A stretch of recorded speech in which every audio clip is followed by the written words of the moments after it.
Some of the challenges we face, you could sum it up from a cultural standpoint.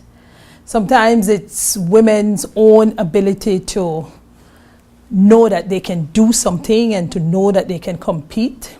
Sometimes it's other women, and a lot of it has to do with society's double standards and expectation of what a woman should do or what a woman should be like. There's been a big shift. I could essentially say that from in the 70s when the whole development work premise on women in development, which is WID, and we move now into gender and development, moving from WID to GAD, there's been a tremendous shift. We see that more women are entering non-traditional fields, and it had to be something that will come with time, because we can't, if we're to develop this country, we cannot continue to develop the country in a stereotypical way, women staying home and taking care of the children and men going out to work.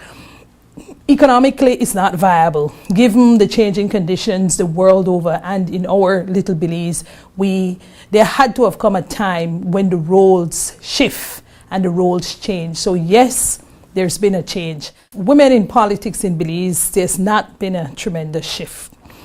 From 1984 until about 2008-9, 25 years on, there's only been 5 women ministers in Belize, and 3 who's had full-fledged ministerial portfolio, as opposed to 2 who were deputy ministers. And today, right now, if we look into the cabinet, we have 2 senators who have been appointed and brought as ministers into the cabinet. That's a start. It's the most we've ever had. But again, the women are not elected, which is different, because they didn't face the electorate to really test the pulse of the electorate. So it is different. While I applaud it, I think things in that area is very, very slow. And women in Belize are not socialized for politics. Look at our girls. We socialize our girls to act pretty and be pretty and look for a man and get a family and go on. That is not bad. But if we're to develop this country, then we cannot develop half the brain power and leave half behind, because it doesn't begin to count as democracy. I would like to see women come into their own. I would like to see a society where we see ourselves as independent, go-getting people. We don't wait for somebody to give us something. We don't want to, because naturally a lot of women are hardworking and they don't want to beg politicians or beg people for anything. I want to see that spirit come alive. I want to see people try and make do for themselves. And that comes with the support for women, for other women. You see your sister need to go somewhere. She has 2 children, you have 3 children. Come on, I will babysit. We want you to go. It's this simple kind of support. There are church organizations and groups where women get together. Provide an enabling environment for women to move on and to succeed. Don't be a clogger. Don't clog the drain. Let's open the spaces for women to do what they need to do, and sometimes what they want to do. Because when you're a mother and you have girls, you're the best example of how life could and should be for that young woman. And so you have an important place to take, and you cannot take that lightly. And sometimes I think as parents and as teachers, we don't see the impact that our role should have in somebody's life, or the impact we're able to play in somebody's life. We take it lightly and we don't step up to the plate. And so I'd like for women to raise the bar in all aspects of their lives to ensure that we have better families and, by extension, a better nation. In 1988, while I was still teaching at Ecumenical, I took the chance of running for the Dangriga Town Board, and I won that election and became the first woman to be elected mayor of Dangriga. I ran again for a second term and won again, and that was the beginning of it. I was appointed Speaker of the House of Representatives, so that was again a position that was first for women of Belize. And then from there, because I ran for an elective office, I was transferred to the presidency of the Senate. So I was there for the balance of the term for 2.5 years.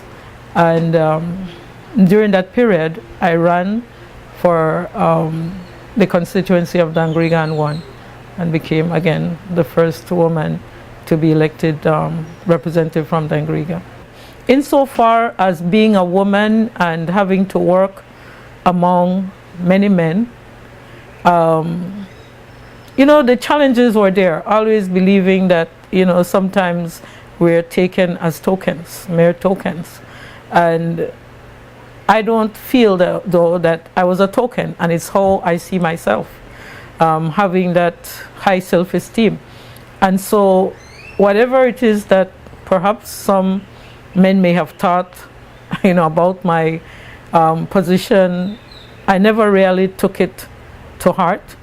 Perhaps much was said, I don't know, I didn't really hear it, but the actions spoke louder than words. And I never let whatever discourage me, whatever actions discouraged me. I felt that there was a purpose to why I was where I was at that time. And so nothing really defaced me. I felt that there was always going to be a point where I'm going to make my position clear and be able to do what I need to do. It is great. It's positive. The achievement, I think, has a long way in inspiring more young people, particularly our women. The evidence is in our society that women are achieving. The fact that we have so many young girls who are graduating from high school, from junior college, year after year, and even on to our universities. The population of young people who are staying in school is inspirational. And so whatever achievement, it is natural that the progression is going to be there, that as they move out from high school to junior college to the universities, that they are going to go into the business world as our new leaders, that they are going to be into the social environment. More of that is going to happen because they are certainly they're certainly achieving great numbers, the numbers who are graduating and accessing the work world. Now, how many will probably end up in politics? Because in most cases, that is usually the question, because we feel that being where decision is made is what is essential for women to progress a little bit more, because there are still a lot of issues out there that affect women. So we pray that these young people will be able to run for elective office, more of them.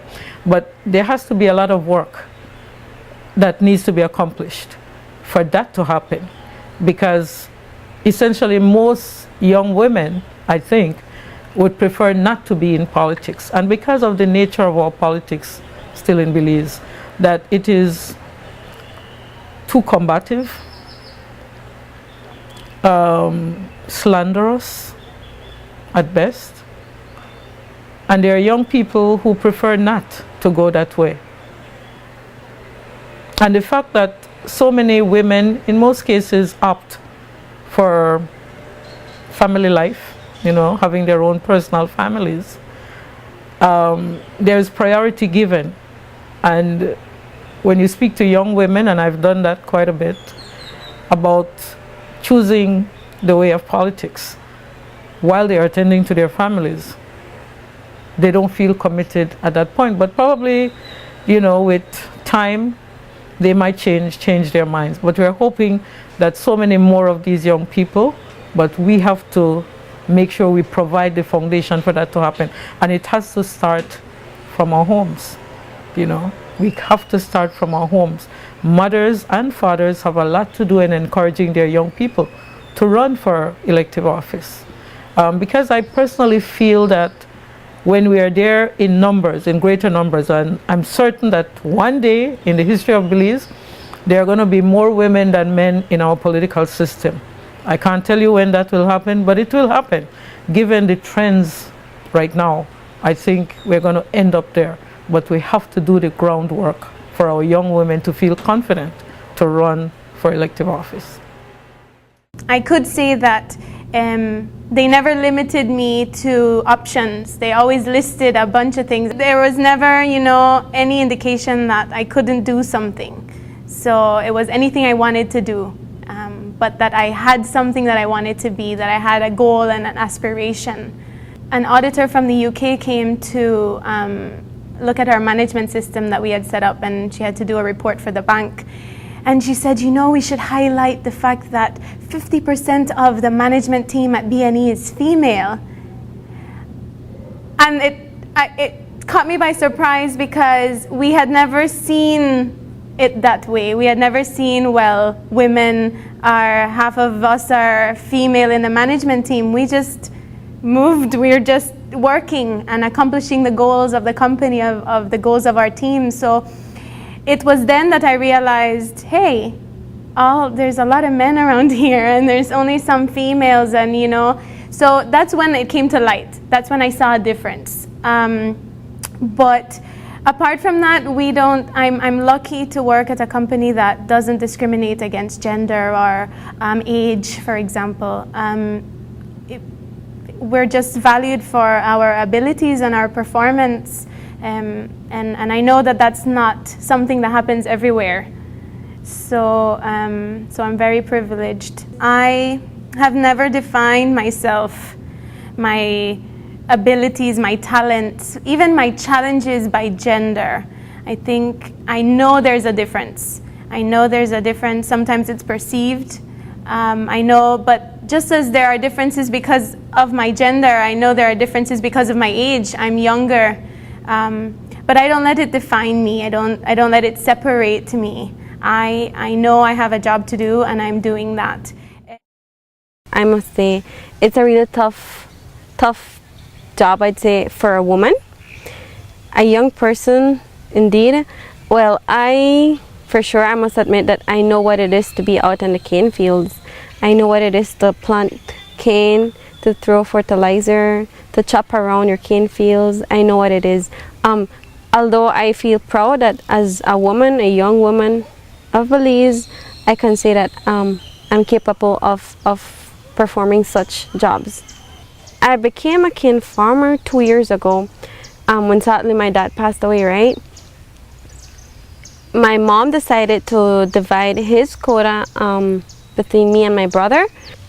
Here in the village, I don't think that men would find it awkward, I'd say, because not only me, there are some other women that know what it is to be out there as well. So I can now say that jobs aren't really most men type of work, but rather are taken equally now. So if you want to have a very good cane, if you want to have good quality of cane, you have to work for what you want. I must say I feel good because I can prove myself out to the community, to the men out there, that not only men can perform such jobs, but other women. And when I'm out there, I feel respected. I feel like if I'm not below them, but at level with them. I would say I started working from the very bottom because they sent me all the way to PG, and I did surveying. I was in the bush for almost 1 day, 2 days, and we had to, you had to find your way out, bathroom, food, right? And I did that. I did the lab with Mr. Bennett out there, and I was out on the field with the guys, with his technicians, right, with his assistants, and I was there helping them, learning from them, because I know they don't have a degree, but I know I will learn a lot from them. They have been doing it for a while. I am just starting. So that's what I believe, starting from the very bottom and gaining the respect of all these guys that I work with. As I grew up, I knew that I wanted to do something different. I have 3 brothers. And my brothers used to always tease me that I'm gonna do business because I want to stay in the office with the long nails and all of that. And I told them, no, I don't want that. And I'll show you I don't want that. And I went completely at opposite than what they thought I was going to do.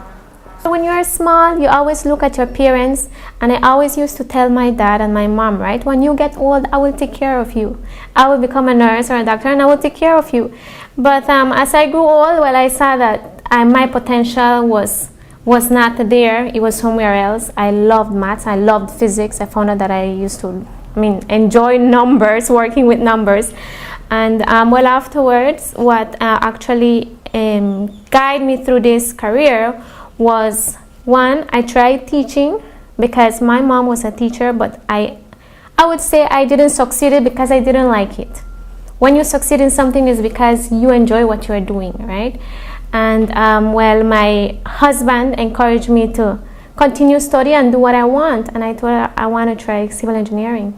It's something that we don't have here in Belize. Women, right? We don't have women being civil engineers. I tell her, and I want to try it, and I want to do that. So he pushed me to it, and he helped me through the 4 years, almost 5 years of the career. And we managed to get through with it, and I'm here. I know in the villages, we still have that aspect of women being submissive, right? When in a marriage, in a relationship, women are always submissive, and the man is always the one bringing money home, bringing food home, right? So in a way, for me, I feel proud of myself that I managed to get where I am, and I learned from a lot of people. I learned from my parents. I learned from my friends. I learned from the people I'm working with right now.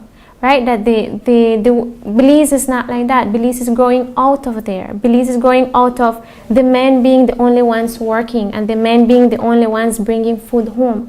Now it's the women that can do that, right? And it's nothing bad with the men staying home and the women working, but it's much better when the two of them are working and, bringing up their family. So I would say that it has been a challenge walking through that and walking out of that, coming from where I come from a village, right? Because that's basically the environment that most villages have. And being here and having a completely different life from what I was exposed when I was smaller. So I would say it has been a challenge, but I would say for me, it has been a success. As a woman, I think it comes down to, sexism and just the way how women are perceived, the fact that you kind of have to work even harder to kind of get the recognition, to be treated fairly, and to be respected as a talent and as someone with not just a pretty face, but with actual ability and craftsmanship. I think that in the 18 years we have made progress. You see where women have been given more leadership roles. You see where education-wise we have not only met the men, but we have surpassed them with secondary and tertiary level education. There are more educated female than there are males. And we are certainly making a significant amount of progress. However, I feel that there is still much room for growth. Living in a society where you feel that you're pretty much treated as an object, the fact of being able to step outside of the stereotypes, sexism, that even though we try to project that things are equal, in truth, I don't think they are. We still live in a society where gender role really makes a difference in how people see you and view you and treat you and regard you. So those have been some of the challenges, to being treated fairly, to having the same opportunities as a man would. And women, we can do everything. It's a beautiful thing to be a woman. There's nothing that we can't do. We are strong. In my opinion, we are the stronger sex, but still, we do have a long way to go. As far as I've noticed over the past 15, 20 years, that gender equality, especially in the design profession, is definitely leveling itself out. I see a lot more females playing significant roles in the design profession. Now, where it gets a little bit more tricky is on the site, in construction, you know, executing a building and being taken seriously. But I also realize that the higher you go and the more professional or specialized your field is, the more you're surrounded by an environment who is very well educated. And education really does bring about gender neutrality more than anything else. You know, you're in a room because you're there for the credentials you bring to the table. So there's already the automatic assumption that everyone is there on a level playing field. I think sometimes it's more challenging in other areas where it's not as specialized and you can't prove yourself by what you've already accomplished. So it's a little bit more challenging on that end. But I feel like, you know, the more the profession expands, the more the trades open up, the more people see females being out there. And it's not about being out there just as a female, but it's about being out there taking responsibility for what you have to do and the role you have to play. And I think people respect accomplishments, and I think it's less and less gender-based if you can bring to the table a level of accomplishments. You can be the most prepared, the most experienced person or woman, the most well-educated, but if the environment isn't there to accept that you're on a level playing field, it becomes a big challenge. So I think in some arenas it is still kind of seen as there's kind of that very domestic definement of a woman's role. I believe that I've seen, since I've been back for 8 years, a lot of different areas where people are growing out of that perception. I think that is still a challenge that the society needs to really be behind females, to allow all the doors to be open, allow females to feel the freedom to express themselves, to learn from their mistakes, to not, I think the tendency of the female is often to be very self-critical, and to realize that we will all make mistakes and we'll all have big successes, and we move on and we rectify the wrongs and we make, you know, we wrong the rights and so forth. And so I think that most challenging thing is opening up the minds of our society, because it is still an emerging society in the area of different professions as well. And so to break kind of that mold that you can allow females in any level of profession. And so I believe that if I can inspire change, it's to make women not think so much about being a woman sitting in that seat, but you're taking responsibility for whatever you want to take on and do it the best as you can. And don't feel like you're tied down or that you have to really be acutely aware of your womanness, but be aware of the skills that you bring to the table, the talents you can bring to the table, and learn from other people and respect other people, because I think you're treated with as much respect as you're able to give. I was never brought up to think that because I was a girl, I couldn't do things. In preparation for residency, as I gathered up information, got my recommendations and so on, at the time I was doing my internship in the Bahamas and had conversations with several of the surgeons there. And one of them, who had finished the program at the University of the West Indies, laughed when I told him, because he said, you know, the kill rate for men is 75% in that program. For women, it's 100%. You'll never make it. And I said to him, I said, I will have the last laugh in this. I will get through. Initially, people were not optimistic that it would happen. The program had been in place for 30 years. Every woman that had tried had failed in some way, shape, or form. And people looked at me and said, you know, it's not going to happen. When I actually got into the program, after having a very interesting interview with the head of the department, when I got into the program, I did not have any problems because I was a woman. I got the same treatment. The same was expected of me. If I did not do something that pleased the consultant, I would get bashed just like my male colleagues would. And so that has not been an issue for me. When I returned to Belize, the first time I returned in 2003, Belize is still, despite the fact that women carry the load in the society, is still a patriarchal society in many ways. And so, yes, coming back as a general surgeon, it was unusual, but I worked with a great group of people at the time, and I tended to ignore whatever may have been, whatever issues may have been present. It did not affect me because my parents had grounded me very well in my own worth and self-esteem, and I knew that I had had excellent training.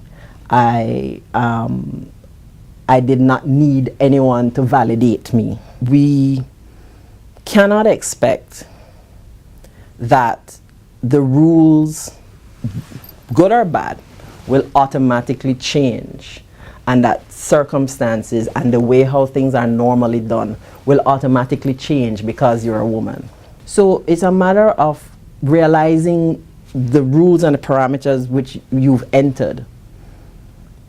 Not that they're going to change for you, but you change for that in that sense, and do it as well or better than anyone else, and you move on. When I came back from the States from flight school, you have to meet certain requirements here in Belize. Before, at that time, it was 500 hours of training that you had to have here in Belize. When I came as a female, being the first female, they upped it to 750 hours. And at that time, you feel discouraged because it's a lot more training before you're actually on your own. But being encouraged from the Tropic Air family that I had, the pilots and staff, they were like, just go ahead, do it. It'll only make you better and stronger in your field, and then after that you can be free to do what you need to do. All the pilots, since I knew them, like I mentioned before, they always wanted to teach me. They always wanted to, because they were so protective of me. They wanted to teach me. I was a little sister and everything, and all about safety and being oriented with the country and the landmarks and everything else. One of my brother at the time was a senior pilot at Tropic Air, now the current chief pilot at Tropic Air. He would send me home when the weather got bad. And it was one of those obstacles that I would say I encountered, because I would not be learning versus, them protecting me. And my mom was, or she is, the operations manager at Tropic Air, so she would even try to keep me out of those situations, which those are the obstacles that I would say I faced, which was not like how other people might have seen it, because everybody knew me in the industry, everybody adapted well to me being there. And every once in a while I would have passengers that would say, she's flying that plane, that little girl, I'm not going. And it was their choice. It was just a matter of, they have a flight in another hour, or you could go with me. It's a matter of choice. And most of them adapted easily or needed to get where they needed to go, so they would go with me anyways, and they would be impressed at the fact that I could actually fly a plane. A woman in Belize has to do with character. You have to set your goals, choose what you want to do, and go for it. I have been in many unconventional roles after aviation, and I have helped my brother manage a woodworking shop. I have worked in the US as a trucking supervisor, giving routes to a team of Mexican drivers, and it's all about character. I'm in a management position right now at a resort, and it's, if you know how to manage, if you know how to be strong, if you know how to delegate and make yourself clear in what you want, and you go through that way, you can't waver in who you are as a person. You have to be humble for one, because you can't be asserting yourself on people, and you just need to know how to guide those people to accepting you and showing what you are capable of. I know there's been one instance where I've had a mom come to me and so that I could try talk her daughter out of going into aviation, and I said, I am sorry, I cannot do that. I would be the one to say, let her try it. Let her decide if she wants to do it. She is of similar personality as mine, and so it is her decision to decide. It's an awesome job, a great opportunity, and maybe like me, she will try it and for a time and then move on. And she said, and the mom asked, well, what about me? I said, and then you pray. You pray. My parents prayed, my dad prayed, and so it's just a matter of encouraging and being a family member and a support group around here. Everybody would encourage you. I've opened the door for the adjustments in aviation, which were done for my cause, and so it's so much easier for other people. The aviation industry is excited when they hear that somebody else is going to be joining the ranks of women commercial pilot in Belize, and it's just made it easier for other people, and I'm glad. I didn't intend to be the first or to be, have the honor of being called the first female commercial pilot. It was just part of my goal, and it happened to go along with it. The most challenging part to me is that what you call an elusive work-life balance, because as a career woman you have to also, if you have a family, pay attention to your family, and this is a profession which can consume you if you allow it to, because, for example, when I'm working on a judgment that I have to deliver, I don't take my job lightly. I try to read every single thing, all the pleadings, all the submissions, all the cases that have been, forwarded to me as authorities, and this takes a lot of time. And as I said, we have to also prepare on a daily basis for the matters that we are hearing day to day in court. So work-life balance, and when I say that, I think about my children. My son, Richard, who is a pre-med major in Morris State, when he was a teenager, he would tell me, you know what, Mom? You're not in court. I would hold myself, I say, you're right, because I would be interrogating him about certain things, that I have to turn that off when I'm at home and relax with my family. And my little daughter, Brianna, she keeps me on my toes, and she keeps me happy. No matter what is happening in court or in chambers or whatever, when I get home, the child makes me laugh, and, I'm very grateful for that. But it's always striving to have a balance. This is a demanding job, and when, it's time to work, it's time to work. But you also have to find time to enjoy the finer things in life. Go on the beach and relax, and, whoever you choose to relax, you have to find that time, because it's important, I believe,